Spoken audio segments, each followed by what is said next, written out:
నమస్తే welcome to Bharat today's report. సమస్యలు, పరిష్కారాలు, నిపుణుల అభిప్రాయాలు, విశ్లేషకుల అంచనాలు, జనంగళం, జాతి నినాదం, ఇలా పలు అంశాలను లోతుగా విశ్లేషించే కార్యక్రమమే భారత్ టుడేస్ రిపోర్ట్.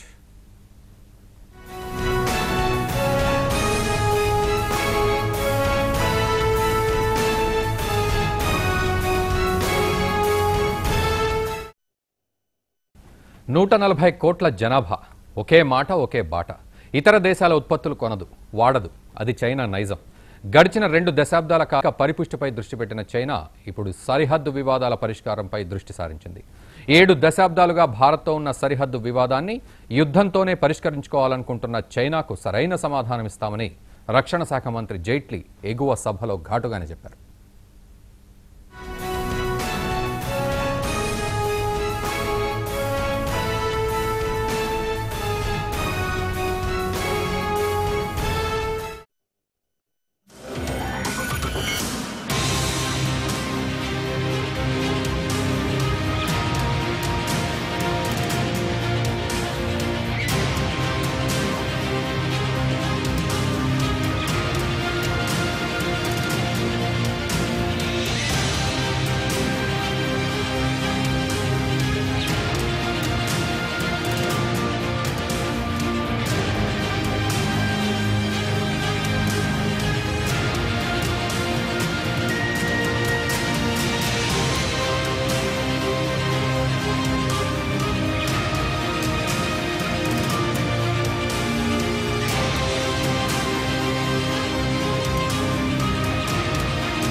బజారుకి వెళ్తాం, ప్లాస్టిక్ సామాన్లు కొంటాం, మొబైల్ స్టోర్కి వెళ్తాం, చీప్ అండ్ బెస్ట్ అంటూ ఓ పీస్ కొంటాం.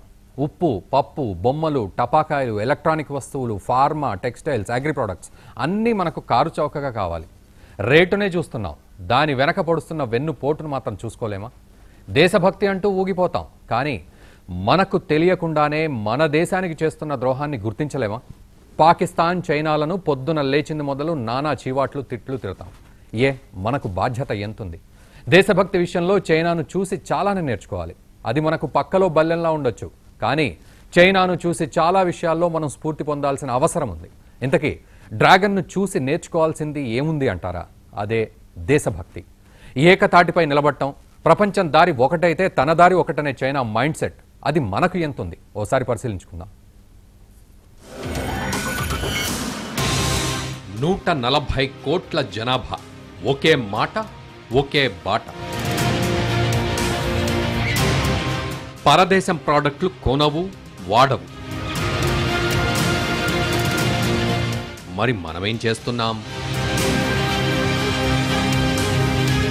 డ్రాగన్ బ్రాండ్లను కొంటున్నాం, లక్షల కోట్లు చేతికి అందిస్తున్నాం. మన డబ్బుతో మిడిసిపడే చైనా మన సైన్యంపైనే గురిపెడుతోంది. ఏది నిజమైన దేశభక్తి? యుద్ధం చెయ్యాల్సింది ఎవరితో?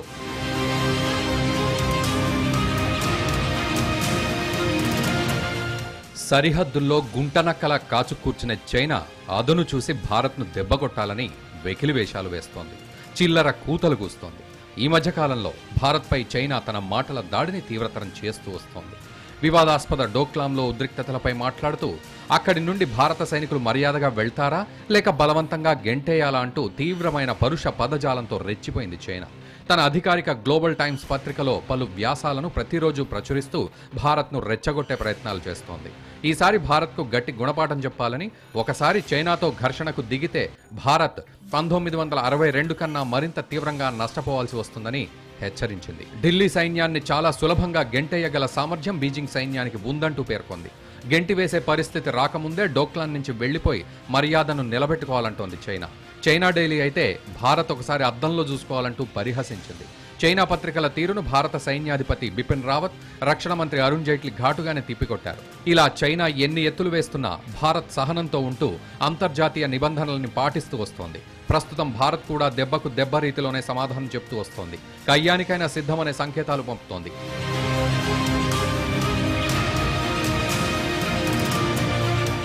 అయితే దెబ్బ కొట్టాల్సింది చైనాను కాదు, దాని ఆర్థిక మూలాలను.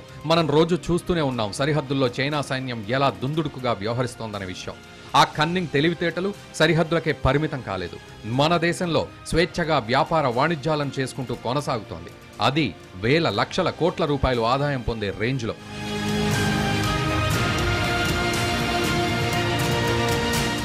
మనది దేశభక్తి అంటాం, పుట్టిన దేశానికి హాని చేయకూడదని చెప్తాం, సరిహద్దుల్లో సైనికులకు అండగా ఉండాలని అంటాం. కానీ అదే సమయంలో చైనాను మన డబ్బుతో బలపడేలా చేస్తూ మన దేశానికి మనం తెలియకుండానే తీరని ద్రోహం చేస్తున్నాం.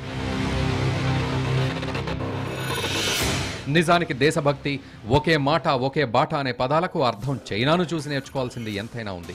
అక్కడ ఎంతమంది విభిన్న రకాల ప్రజలు ఉన్నా, రాజకీయాల పరంగా భేదాలు ఉన్నా, దేశం వరకు వచ్చేసరికి మేమంతా ఒక్కటే అనే స్ఫూర్తిని బయట ప్రపంచానికి కనబడేలా చేస్తారు.